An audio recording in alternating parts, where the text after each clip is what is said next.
Hi, this is Scott Jordan. This is your May 14th, 2020 COVID-19 update, and thanks for tuning back in.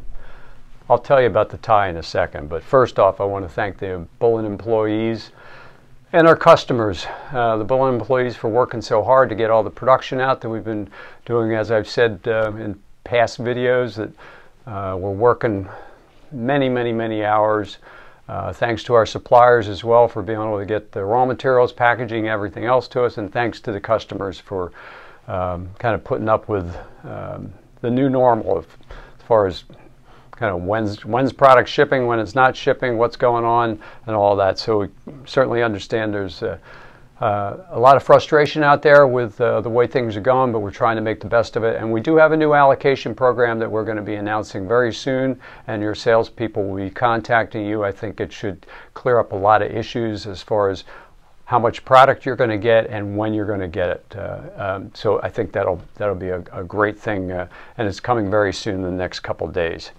So first off, I want to talk about the tie, the bow tie. Those of you that know me maybe don't know my dad, Dix Jordan, Richard's Dix Jordan. My dad was known for these thin bow ties, and when he retired from the business, day-to-day operations of the business, he handed over about 100 of these ties to me, and I started wearing them because I thought it was kind of nice, kind of retro at the time, and then people that didn't know my dad kind of associated me with the bow tie. But one of the things, aside from the ties that got passed down from my dad, is something like as simple as integrity.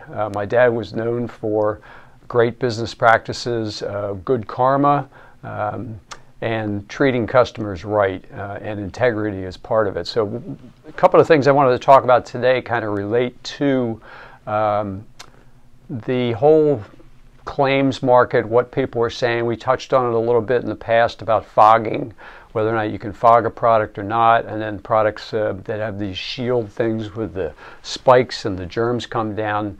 Unfortunately, because there's so much business involved nowadays, people are taking a lot of poetic license on certain things. So I wanted to point out a couple things that come to my attention in the last week. First off is, we're trying to get business back to usual, and part of that is the airline industry and people flying. So Southwest, I'm a big fan of Southwest Airlines. I got a notice from the president of Southwest Airlines via email announcing their new procedures for hygiene and pathogen control in airplanes. And I will put a link for this on the website so you can see it. But one of the things in the announcement was cleaning around the clock. An electrostatic disinfectant and antimicrobial spray is applied on every surface of the aircraft that kills viruses on contact and forms a antimicrobial coating or shield for 30 days. So I thought, well, that's very interesting. A 30-day residual kill claim? Never heard of that before. So the notice on the Southwest site actually tells you what product they're using. So you can go on the internet and download the actual label for the product that they're using, and there's absolutely nothing on this label about any residual antimicrobial benefits of the product. So I'm not sure if this was a mistake, that somebody in the sales and marketing department thought that this was a good idea, or maybe they're using a separate product that has some sort of residual claims. The only residual claims that I'm aware of, or we're aware of, is on mold and mildew, which really doesn't matter for what we're concerned about right now. COVID-19 doesn't really have anything to do with that. So Southwest Airlines, I'm not sure what's going on there, but I would seriously look at what you're stating on there, because you're kind of giving your customers an impression that their planes are safe even after they're disinfected for a certain period of time, and as far as I know, they can't be. Another part of this statement talks about electrostatic sprayers, and you remember this one of our most popular videos, about 13,000 views, where I talk about electrostatic spray systems. Well, it ends up, heard from one of our customers, wasn't even aware of this, that on the EPA website that was put out, this was put out last month, and again, I'll include a link for this. A question was posed to EPA, this is in their FAQ section. Can I apply a product using a method that is not specified in the directions for use? So their answer is it's a violation of FIFRA to use a registered pesticide in a manner inconsistent with its labeling. Applying product using a different method than what is described in the directions for use on the label could affect that efficacy and safety of the product.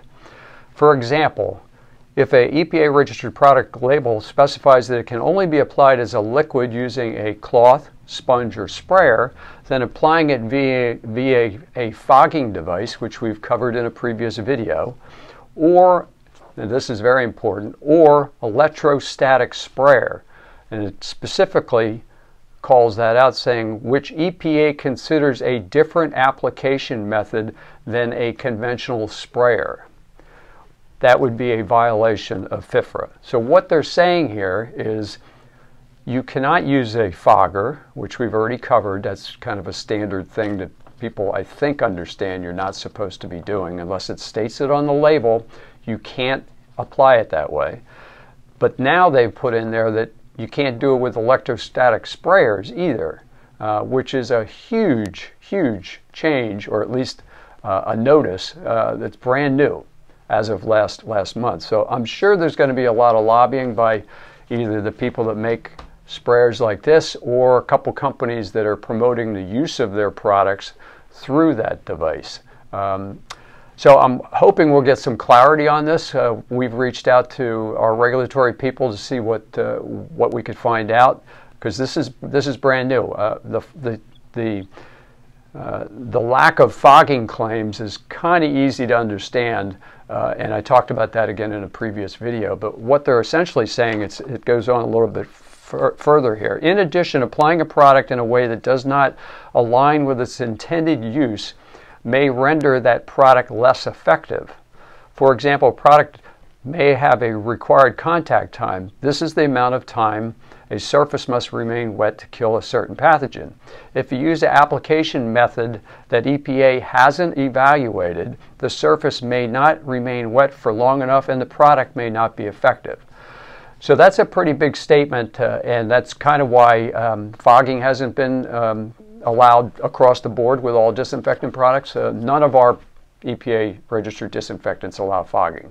But this is new about electrostatic. So we'll kind of have to wait and see. But based on this information from last month on EPA's site, unless your disinfectant product specifically says it can be used with the electrostatic sprayer, it should not be used with the electrostatic sprayer.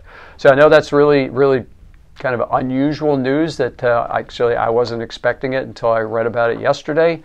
So thanks for that customer that passed that information on. So that's really, really breaking news and ties back in with Dick's Jordan, integrity, bow ties, the whole thing.